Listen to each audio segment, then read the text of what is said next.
Sincin sorunlarını dile getirmek için bize bir fırsat sunduğu için size teşekkür ediyorum.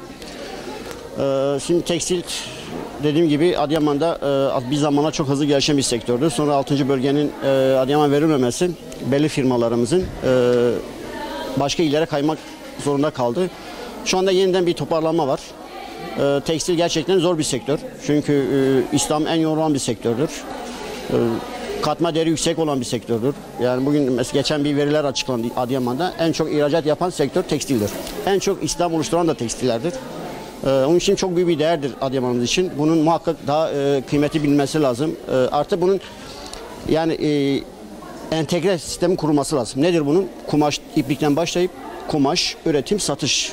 Yani böyle bir hedefin olması lazım ki katma değeri daha yüksek olsun. Amacımız, hedefimiz daha iyi şartlarda Adıyaman'da tekstil üretmek. Ya şimdi tabii ki çok negatif bir şekilde etkiliyor bizi. Maliyetler gerçekten yetişemiyoruz. Yani bugün elektrik bizim ana girdimiz, yakıt söylediğiniz ana girdimiz, bugün işte SSK primi ana girdimiz. Bunlar hepsi ana girdimiz. Biz şunu yani belki Türkiye'de bir nebze tolere edebiliriz ama bizim uluslararası rekabet çok güçlü. Bugün Çin, Hindistan, Bangladeş gerçekten tekstil açısından önemli ülkeler. Biz onlar uluslararası buradaki maliyetimiz yükseldiği zaman ister istemez biz uluslararası alanlarda biz de pazar payımızı kaybediyoruz. Bunun devletin bir nevi operasyon yapması lazım ki çünkü yani tekstil bugün Türkiye'nin gerçekten İslam gücünü oluşturan bir sektör. Yani mesela diyelim ki bugün otomotiv belli bir kesim ama tekstil Türkiye'nin her yerinde ve en alt dip noktalara ulaşan bir sektör. Bugün Sincik'te İstanbul'da 1300 kilometre uzakta olan bir yer. Ama 700 kişi çalıştıran bir sektör. Bunun devletin göz ardı etmemesi lazım. Şimdi bunu çok platformlara dile getirdik. Sayın vekillerimize dile getirdik. Hatta Ankara'ya gittik. Bize öne sürülen neydi? İşte efendim bankalarda yüksek mevduatın bulunması.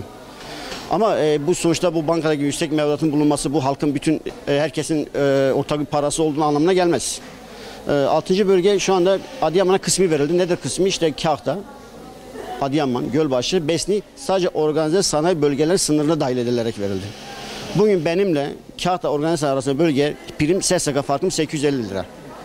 Bugün şu anda 100 kişi çalışıyorsa aylık 85 bin lira ben maalesef fazla bir ödeme yapıyorum. Bu herkes eşit olursa sıkıntı yok. Ama şu anda ben rekabet edemiyorum. Şunu rekabet etme için ne oluyor? Ben ister istemez İslam'ı düşürmek zorunda kalıyorum. Eminim ki bu 6. bölge şartları Since sağlansın. Bugün 700 çalışan olsa 1500 kişi. Bugün kara koşulsu vesaire olsun. Yollar da sıkıntılı. Bunu defalarca dile getirdik ama maalesef hala bir çalışma yok. Oluyor ama kısmi ufak tefek bir çalışmalar. Yani bir ıslah çalışması yapılıyor. Genel bir şey şu anda yok. Tabii ki Adıyaman'da olacaksın. Adıyaman'da Sinç'te olacaksın. O yüzden sıkıntı çekmeyecek. Tabii çekiyoruz. Yani bunu mesela bugün aslında sadece bir uçak Adıyaman'a iniyor. Sabah gelen müşterilerimiz akşam gönderemiyoruz. Nereye gönderiyoruz? Urfa'ya götürüyoruz. Özel bir araçla Urfa'ya götürüyoruz. Urfa'dan tekrar İstanbul'a göndermek zorunda kalıyoruz. Bu bizim için maliyettir. Zaman kaybıdır. Şu anda tekstil, mesela biz şu anda Çin'in niye önündeyiz? Aslında biz maliyet açısından çok gerisindeyiz. Ama hızlılık açısından biz Avrupa'ya çok hızlı mal satabildiğimiz için, ulaştığımız için biz şu an Türkiye tekstil ayakta. Bunu da Yurt içinde de bunun sağlanması gerekiyor ki ben bugün burada bir ürettiğim bir malı bir gün içinde İstanbul'a indirmem lazım.